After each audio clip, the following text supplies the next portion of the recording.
천연두 백신이 그러면 우리가 인류가 맞은 최초의 백신인 네, 거예요? 인류 최초의 백신이 천연두 백신이고요. 백신이 되게 요즘에 나온 개념처럼 느낄 수 있는데 백신은 사실 진짜 오래된 바이오 약입니다. 그 영국의 의사였던 에드워드 제너가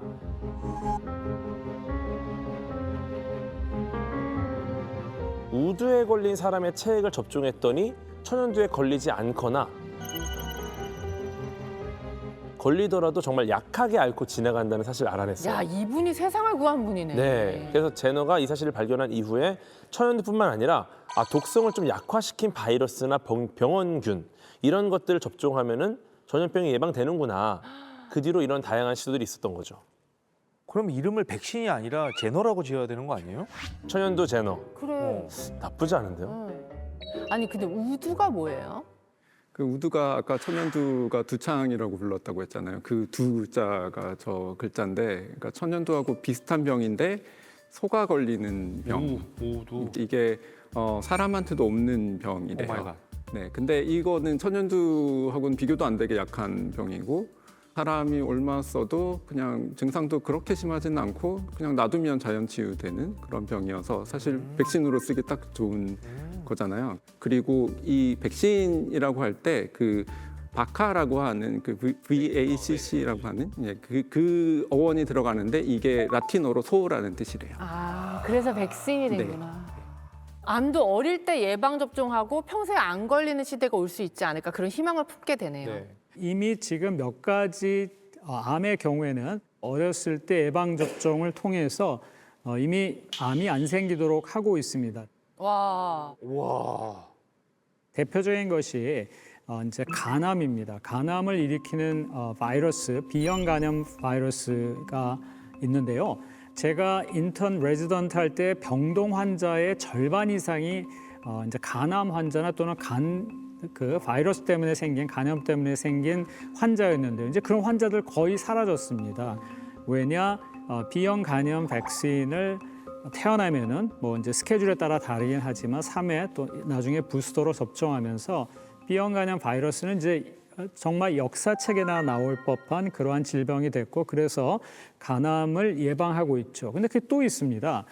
인유두종 바이러스, 그러니까 Human Papilloma Virus라고 HPV라고 얘기하는데 이것은 이제 쉽게 말해서 우리 몸에서 바이러스가 생기면은 그게 이제 사마귀를 만들어냅니다. 근데 그게 어디 사마귀를 만드느냐에 따라서 암 발생이 다른데 대부분은 이제 성관계를 통해서 전염되는 경우에는 여성의 자궁 경부에 사마귀가 생기고 그게 이제 돌연변이를 통해서 자궁 경부암을 일으키고요. 본인이 자발적으로 2회 또는 3회 접종을 해서 여자분의 경우에는 뭐 26세까지 접종을 완료하면은 그러한 이제 자궁 경부암의 어떤 문제로부터 자유로워질 수도 있고요. 또 남자의 경우에도 이 바이러스에 이제 대응하기 위해서 예방 접종을 권하고 있는 상황입니다. 암이 지금 우리가 겪고 있기에는 참 무서운 병이에요. 그죠? 실제로 한국인의 사망 원인 부동의 1위가 암입니다.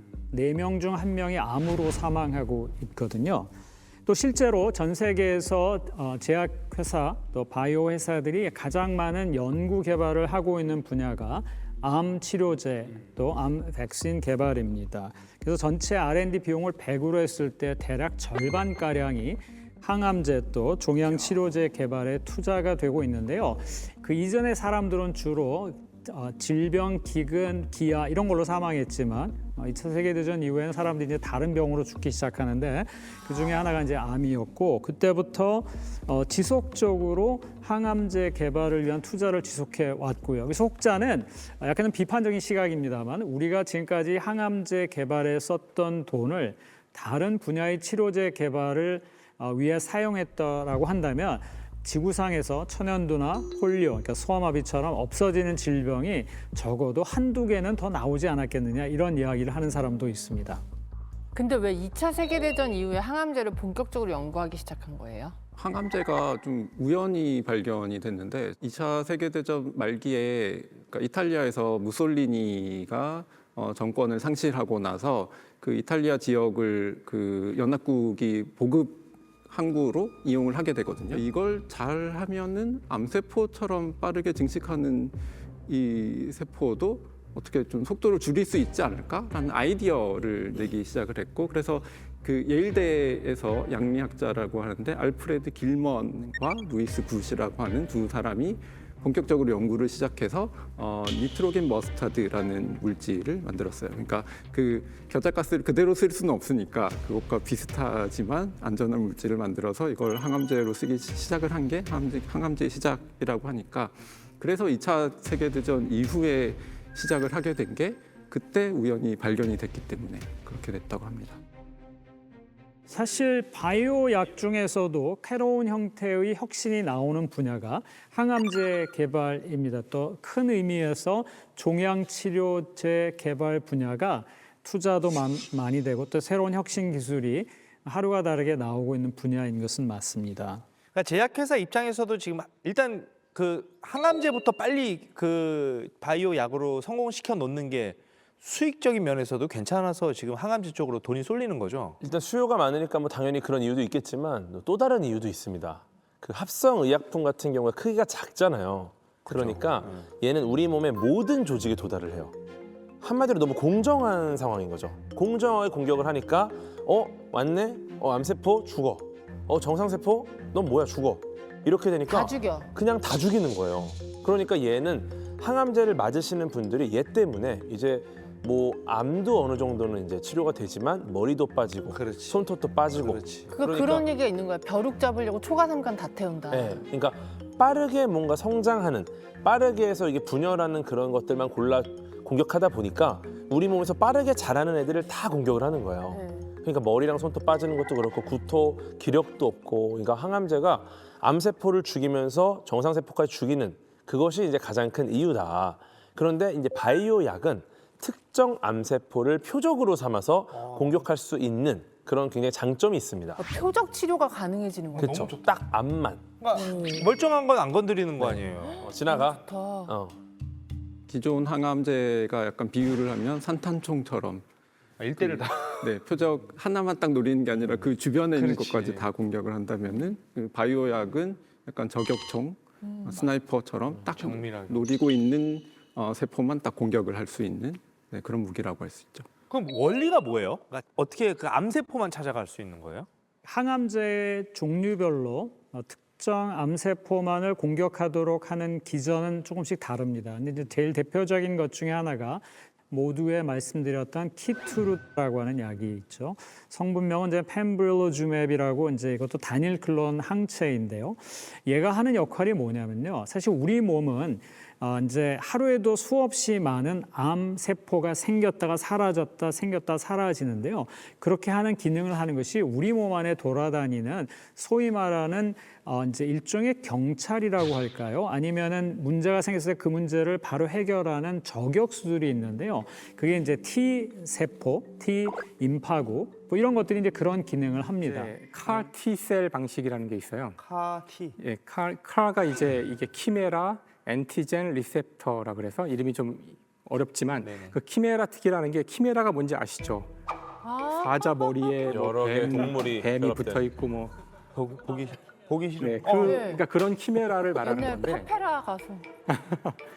그러니까 기본적으로 이제 언제나 이 약의 작동 방식은 비슷한데 결국은 우리 몸의 면역계가 암세포를 죽일 수 있어야 되는 거거든요. 네. 근데 문제는 아까도 말씀하셨지만 이 암세포의 가장 큰 문제는 이게 나의 세포라는 거예요. 그러니까 면역 세포는 절대 자신을 죽여서는 안 되잖아요. 그렇지. 네. 그러니까 어떻게든 이 녀석을 죽여야 돼라고 알려줘야 되는데 그 방식이 이 CAR T셀의 경우에는 어쨌든 암세포가 다른 세포와는 다른 무언가가 있어요. 아까도 말씀해 주셨듯이.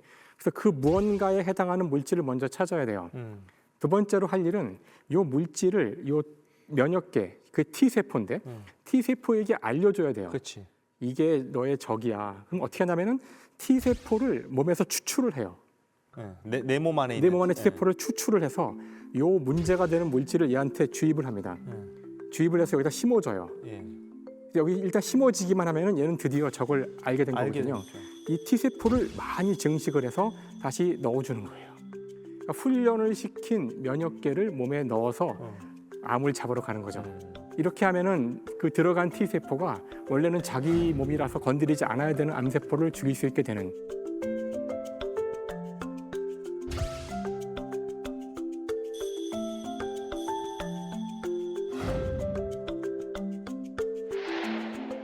그럼 그거는 그 환자마다의 T 세포를 다 일단 먼저 채취를 해야 되는 거네요. 그렇게 하지 않으면 면역 반응이 또 일어날 수 있기 때문에 그 환자 자신의 T 세포를 뽑아서 그걸 훈련시킨 다음 넣는 거죠. 자, 백신이 진짜로 나오거나 치료제가 나와서 결국 암이 완전히 정복된다고 치자고요. 그러면 인간 사회는 어떻게 바뀔까요? 일단 보험회사가 다 망할 것 같아요. 보험회사가 망할 것 같아요. 그러니까 암보험은 없어지겠죠? 근데 암은 우리 사망의 25%밖에 안 되니까 이유가 여전히 75%로 죽을 게 있잖아요. 뭐 지금 넌 죽을 거야. 아니, 그러니까 더 많이 개발을 해야 한다는 뜻이죠. 아직 그렇죠, 암 정복으로 끝나지 않는다는 얘기예요. 그 저는 암은 일부분이겠죠. 저는 치매 환자가 더 늘어날 것 같아요. 아, 왜냐면 사람이 오래 살면 암이 걸리거든요. 그 암에 걸려서 죽는 거예요. 근데 안 죽잖아? 그럼 당연히 치매를 걸릴 수밖에 없어. 맞아요. 진짜 암이랑 치매 잡잖아? 그 다음엔 약간 한 인간 수명 한 300년으로 늘어날 수 있어. 그런데 너무 걱정하실 거 없는 게요. 올해 10월 달에 네이처 에이징, 그러니까 네이처 자매지 하나인 이제 아주 유명한 잡지에 이제 논문이 하나 실렸는데요. 이 논문의 요지는 이겁니다. 한국을 포함한 10개국 가장 많이 사는 쪽 사람들의 이제 소위 생통계를 이용해서 미래에 그럼 사람이 얼마나 오래 살 건가를 이제 시뮬레이션 방식으로 예측한 건데요. 그 연구 결과에 따르면은 지난 30년 동안 인간의 기대 수명이 확 늘었는데 최근 들어서 그 기대 수명이 느는 속도가 현저히 감소해서 어머나. 그 예측에 의하면 지금 태어난 애들 중에 100세를 넘길 아이의 이제 그 분율이 여자의 경우에는 5%, 남자의 경우에는 한 1.8%밖에 안 될 거다라고 합니다. 지금 태어난 애들이요? 예, 그러니까 이제 지금 태어나는 애들. 아닌데 나 100세 시대 살 거라고 그러던데. 네, 그러니까 그렇게 얘기를 하는데요. 네. 실제로 현재의 통계는 저 한국 같은 경우도 72년 대비해서 2010년, 그러니까 40년 사이에 약 20세의 기대여명은 이제 태어날 때 앞으로 얼마나 살 건가를 표시한 건데요. 그게 20년 늘었거든요. 근데 최근 10년 사이에 그게 뭐 한 4년밖에 안 됩니다. 그러니까 그만큼 기대 수명이 늘어나는 정도, 속도가 현격히 둔화됐고 이 얘기는 결국은 암을 정복하고 뭐 치매도 정복하고 한다고 하더라도 결국은 또 우리가 건드리지 못하는 부분들이 있어서 결국 사람은 정해진 수명대로 사는 거다. 물론 좀 더 오래 살긴 하겠지만 그래서 뭐 너무 걱정 안 하셔도 될 것 같아요. 경환님 아까 보험에서 없어질 거 걱정하셨는데 여전히 잘 영업을 할 수 있을 것 같고요. 네, 네 그렇습니다. 괜한 걱정을 하셨네요. 보험에서 걱정은 당신이 왜 하세요? 사회적으로 좀 생각해야 되는 것들이 있어요. 수명이 길어지면 일단 젊은 사람들 입장에서 세대 교체가 안 된다는 느낌을 받을 다 수가 있어요. 노인이겠구나. 네, 그러니까 어떤 분야든 결정권을 갖고 있는 사람은 이건 정년이 있는 게 아니거든요. 그러니까 이 사람들은 계속 그 자리를 차지할 수가 있고 이 사람들은 사실 소수죠. 그러면 젊은 세대 입장에서는 저 사람들이 세대 교체는 안 되면서 우리가 계속 부양은 해야 된다라는 생각도 할 수가 있을 것 같아요. 세대 교체가 이루어지지 않는다는 얘기는요, 꽤 많은 부작용을 가지고 올 수 있어요. 예를 들어서 그 권력을 가진 사람들이 바뀌어야 되는데 안 바뀌잖아요. 맞아. 예전에 찰스 왕세자가 왕이 되려고 수십 년을 기다렸어요. 왜? 엘리자베스 여왕이 결국 죽을 거기 때문에.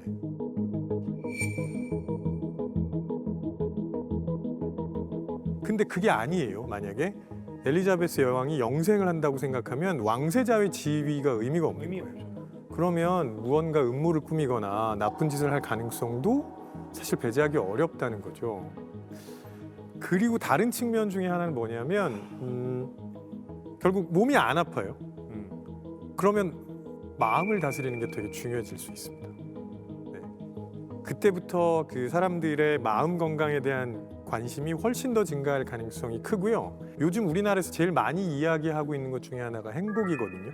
그건 우리가 그만큼 각박하게 살고 있고 경쟁이 심하고 그다음에 결국은 끝이 있다는 생각을 하기 때문에 조금이라도 좀 더 행복하게 살고 싶다는 얘기이지만 만약에 이게 길게 가고 그다음에 언제가 끝이 모르고 이러면 제가 보기에는 권태 혹은 지루함 이런 데 대한 관심이 더 증가하지 않을까 싶거든요. 사실 그런 미래를 그린 그 책이 있잖아요. 그 걸리버 여행기에 저희가 언제나 소인국과 거인국만 기억하지만 그 다음에 걸리버가 가는 곳이 라퓨타라는 곳인데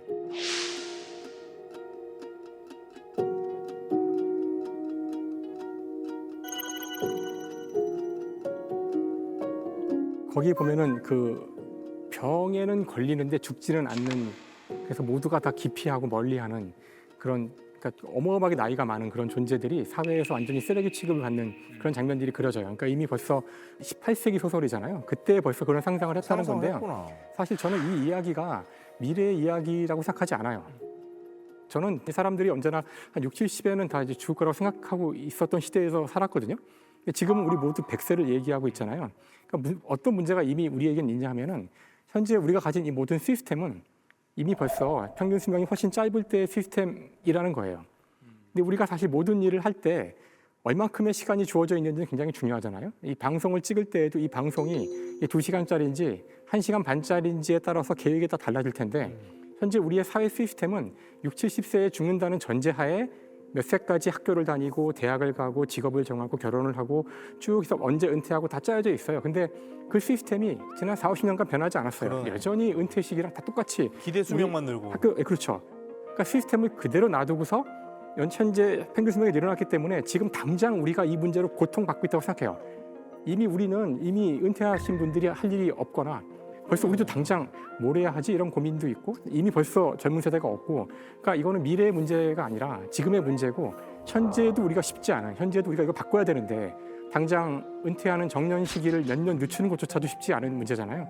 그래서 한가로운 얘기가 절대 아니라 우리가 어떻게 결혼을 해야 되고 직업을 언제 결정해야 되고 직업을 한 번 갖는 게 맞는 건지 결혼을 그렇게 오래 하는 것이 결혼 생활을 유지하는 게 정말 좋은 건지 이런 얘기들을 네?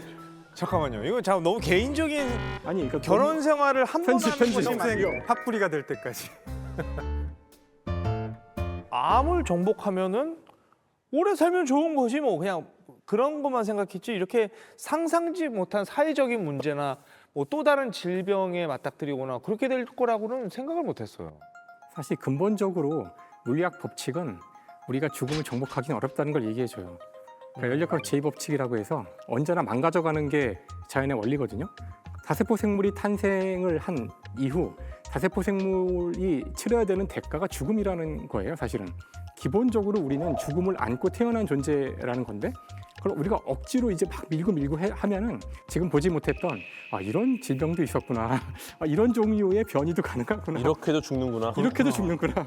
자꾸 그런 일들을 보게 될 뿐이지 결국은 생명이 가진 어떤 한계가 있을 거라고 생각하고, 근데 물론 남은 마지막 그 가능성은 이제 저희가 한번 얘기했지만 이제 몸을 다 기계로 바꾸는 또는 이제 그 인공 장기를 끼우고 뭐 이런 종류의 가능성이 남아 있을 수는 있는데 아 그렇게까지 하고 근데 싶지 이제 그게 과연 인간인지는 또 논의해봐야겠죠. 그렇지. 그렇게 했을 때 그게 나인지. 그래서 사실은 우리가 그렇게까지 죽음을 하고 싶지 않다고 하시고 갑자기 다음 100년 날 후에 끼고 나타나는 거예요. 기계 도경원 이렇게 터미네이터야. 나패 300만 원짜리 했잖아. 이러면서 막 갈아 끼우고 막.